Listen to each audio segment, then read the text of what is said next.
he is not a God of the dead. Mark, he is not the God of the dead. That's the same. Matthew, God is not the God of the dead. That's an interesting way of looking at it. Mark and Luke have he is not the God. Matthew has God is not the God. I think I'm going to go with the majority witness. He. And I will have the for also, because that's the introduction to his final statement. For, now Mark and Luke, he, this is all three, is not the, is Matthew, Mark. That's the majority witness. All three again. God of the dead.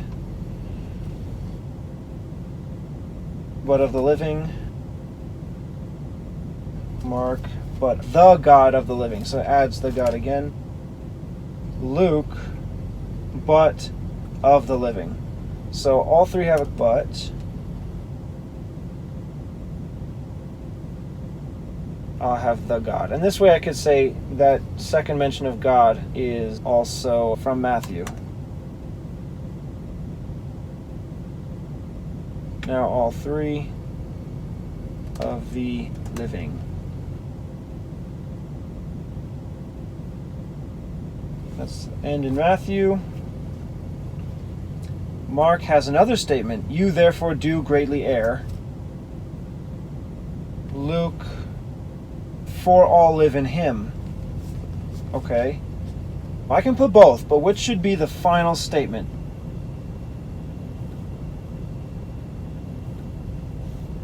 I am the God of Abraham and the God of Isaac and the God of Jacob. For he is not the God of the dead, but the God of the living. You therefore do greatly err, for all live in him. I think for all live in him should be the last statement, because yes, they're in error, but that's not the most important thing. The most important thing is that God is the God of the living. The truth should be the final statement, not that they're wrong. So I'll put Mark first. You therefore do greatly err. And now the words from Luke. For all live to him.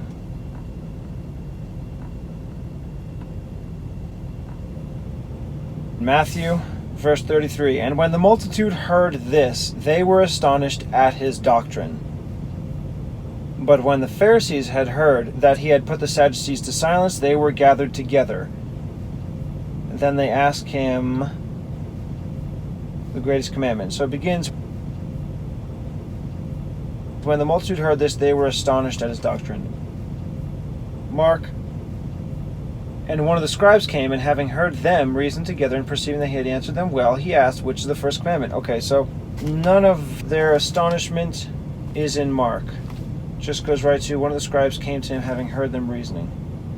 So I'd have to put all of verse 33 first, then Mark. Luke has, then certain of the scribes answering said, Master, you have said well.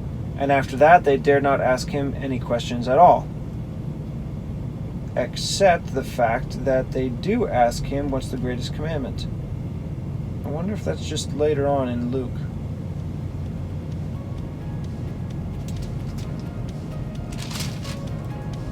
No, can't find it. Okay, so when they stop asking him questions, there is in Mark verse 34 at the end, and no man after that dare ask him any questions. Then Jesus asked about David. That's how Luke continues.